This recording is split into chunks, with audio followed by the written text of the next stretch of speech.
Bentornati a Football Benchmark, terza puntata di questa nuova stagione. Bentornato e ben trovato ad Andrea Sartori, Global Head of Sports di KPMG. Ciao Andrea. Ciao Luca. Ciao. Allora, oggi vogliamo parlare dell'impatto che ha avuto il Covid sul fatturato e sulla redditività dei club di calcio. Ma forse, chissà, per la prima volta, perlomeno qui a Sky, parliamo di dati reali, perché parliamo di dati che voi avete analizzato su 43 bilanci di società che sono arrivati a vostra disposizione e che voi avete potuto studiare. Quindi ne parleremo in alcuni casi in forma aggregata, in alcuni casi andando nello specifico, però quelle che erano state, Andrea, le previsioni che avevamo fatto insieme anche durante il lockdown, credo che si siano avverate con una precisione quasi paurosa, nel senso paurosa per quello che poi purtroppo si è verificato. Sì, assolutamente. Come dicevi giustamente, stiamo parlando di dati concreti, reali, in cui si può misurare su larga scala, avendo 43 bilanci di grandi squadre europee, l'impatto Covid. E se analizziamo i ricavi aggregati di queste 43 squadre e analizziamo i ricavi, possiamo vedere una perdita di 1 miliardo e 200 milioni, una variazione del 13% rispetto alla stagione 18-19, con una perdita media di ricavi per club di quasi 29 milioni. È vero anche però che 11 di questi 43 club hanno effettivamente sostenuto un incremento o hanno avuto un incremento dei propri ricavi, mentre i rimanenti 32 hanno visto un decremento. Quando poi parliamo invece di perdita netta aggregata, la cosiddetta bottom line, c'è un significativo peggioramento rispetto alla stagione precedente, in cui le perdite furono di circa 100 milioni per queste squadre. Ora si è raggiunta l'astronomica cifra di 1 miliardo e 400 milioni, però con 17 club su 43 che hanno praticamente realizzato un profitto o un piccolo profitto. Ma questo significa che quindi chi ha perso tanto?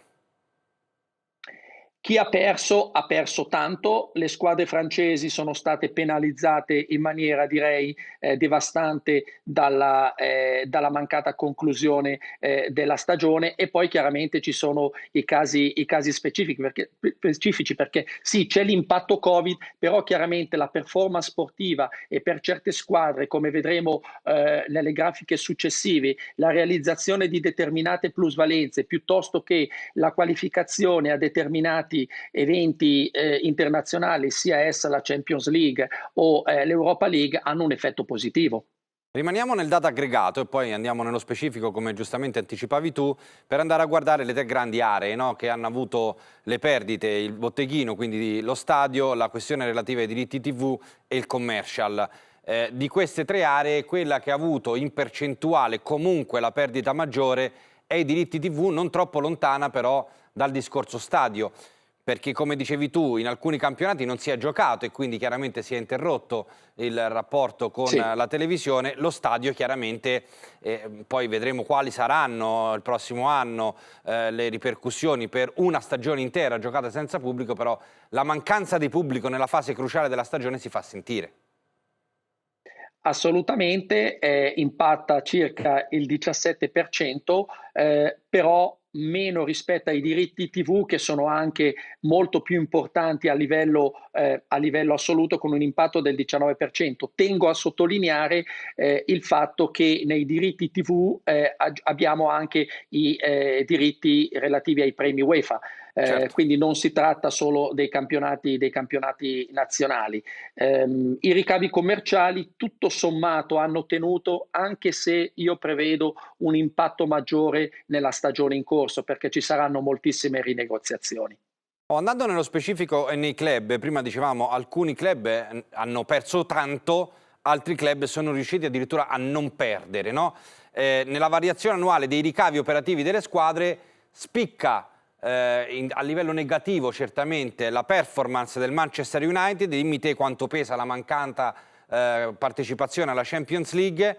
Spicca il meno 95 del Paris Saint-Germain che non ha completato il campionato, poi parleremo anche della Roma, mentre invece il Getafe addirittura guadagna 28 milioni di euro in più rispetto all'anno precedente.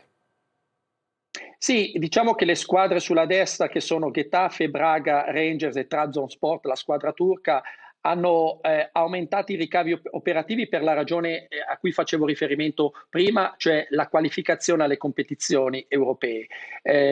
Mentre le squadre che hanno peggiorato molto i propri ricavi, nel caso del Manchester United chiaramente ha impattato notevolmente la partecipazione, la mancata partecipazione alla Champions League, che non ho il dato esatto, ma è sicuramente superiore ai 50 milioni di euro. Nel caso del Barcellona un impatto notevole è derivante dalla chiusura del Nou Camp, che Certo. chiaramente, avendo un volume notevole di spettatori, va ad impattare maggiormente. Effetto, tra parentesi, che si è visto, anticipo una cosa che vedremo più avanti, sulla Juventus. Lo Juventus Stadium, la chiusura ha avuto un impatto devastante sui risultati del club.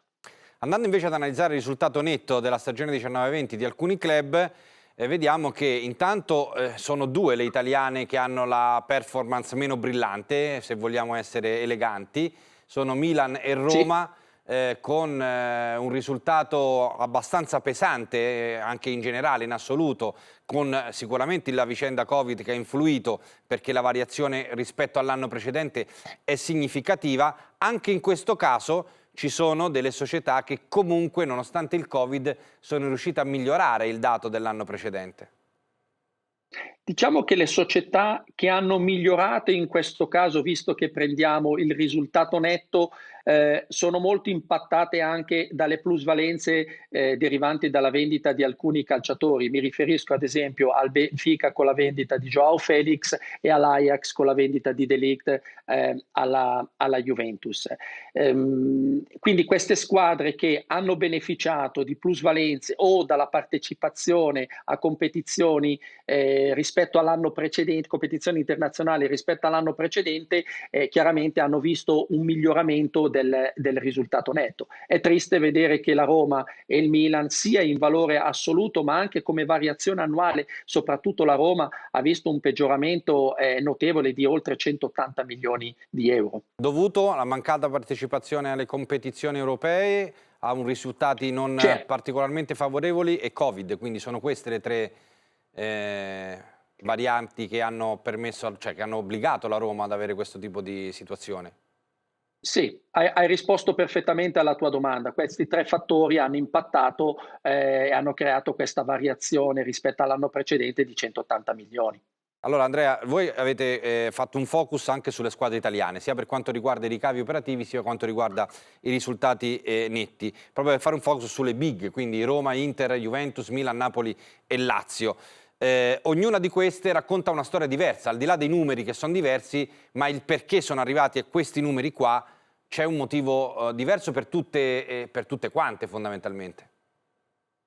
Sì, della Roma hai già accennato tu alle cause che hanno portato chiaramente a questa variazione dei ricavi e quindi a un decremento del 39%, che è il più alto per quanto riguarda il mercato italiano. Ehm, Come vediamo, tutte le squadre hanno avuto una variazione negativa dei ricavi, però ci aspettiamo una grandissima crescita da parte dell'Atalanta, di cui non abbiamo ancora il bilancio, ma i risultati dovrebbero essere molto, molto positivi. L'Inter a sua volta ha avuto un decremento che deriva anche dalla chiusura di San Siro, ma soprattutto anche dalla scadenza di alcuni contratti commerciali, come abbiamo visto nella prima puntata appunto di questa stagione di Football Benchmark. La Juventus ha avuto un impatto negativo derivante dalla chiusura dello Juventus Stadium, che ha portato ad una diminuzione dei ricavi da stadio di oltre il 30%, e ricordiamo che è la squadra in Italia che genera di più dal proprio stadio, appunto assieme all'Inter. Ovviamente anche il fatto di essere stata eliminata agli ottavi di finale non ha effetto positivo. E poi vediamo, per vedere anche qualcosa di un pochettino più positivo, Certo. il Napoli e la Lazio, che tutto sommato hanno tenuto con delle, diciamo, con delle perdite di ricavo tutto sommato accettabili, anche in considerazione che hanno degli stadi grandi e comunque hanno perso notevolmente in termini di ricavi da stadio. Credo che il fatto che Napoli e Lazio siano state quelle che hanno subito meno l'impatto del Covid lo riusciamo a vedere anche nell'ultimo studio, nell'ultimo approfondimento che avete fatto per Football Benchmark, perché sul risultato netto di esercizio sono le squadre che nettamente perdono di meno rispetto agli altri colleghi, no? Meno 19 il Napoli, meno 16 la Lazio, rispetto a delle perdite invece molto più sostanziose, soprattutto da parte di Roma e Milan. Sì, la classifica, se la paragoniamo rispetto a quella del decremento dei ricavi, è molto molto simile. Vediamo, l'ordine è lo stesso, con l'unica differenza che il Milan in questa graduatoria negativa passa in seconda posizione, con una variazione annuale dei ricavi di circa meno 50 milioni, scusate, del risultato netto di circa 50 milioni e una perdita aggregata per l'anno di circa 200 milioni come del resto la Roma.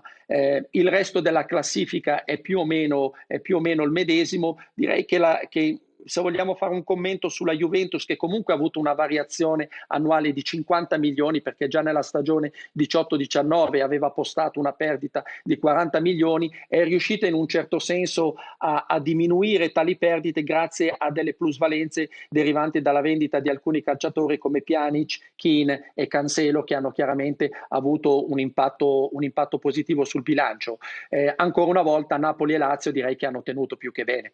Domanda a bruciapelo E perché che siamo... direi, Luca, Vai, vai. direi che anche in questa situazione di difficoltà, ancora una volta, sia Lotito che De Laurentiis, che molte volte sono un po' bistrattati dai loro tifosi, direi che sono riusciti comunque ad ottenere un risultato tutto sommato accettabile considerando la situazione. Bene, allora grazie Andrea Sartori per questa analisi approfondita su dati Prego. reali, sui primi dati reali del Covid e dell'impatto che ha avuto nei bilanci. Grazie mille Andrea, l'appuntamento con Football Benchmark naturalmente torna la prossima settimana.